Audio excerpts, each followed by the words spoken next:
Agar siz maza qilib yeyolmasangiz, men yeyotganimga hech bo'lmasa negativ yozmang, maylimi? O'z begimni yupqalarini asmir qilamiz. Men yupqani shunaqa yaxshi ko'raman. Bismillahirrohmanirrohim. Rahmatli buvim aytardilar. Yupqani ehtiyot bo'l, mazani qochirib qo'ymasin dedilar. To'yimdan oldin ham bir kun oldin ham yupqani rosa maza qilib yeganman.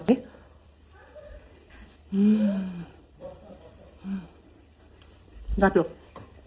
Yupqani eng zo'ri yog'li bo'lmagani. Ham yumshoq, ham go'shtlari ko'p, plus yog'liq emas. Mazama.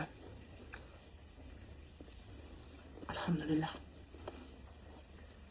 Agar yupqani ko'rmagan, u deb kommentariy yozishga shoshayotgan bo'lsangiz, men shunchaki Robbim bergan ne'matlarni alhamdulillah deb yeyishni ko'raman. Maza qilib yeyishni ko'raman. Agar siz maza qilib yeyolmasangiz, men yeyotganimga hech bo'lmasa negativ yozmang, maylimi? Qo'l ko'zingiz dard ko'rmasin. Shunaqa shirin chiqqan. Buni mehr bilan qilganlari bilinib turibdi. Xamirlari yumshoqqina, mazali.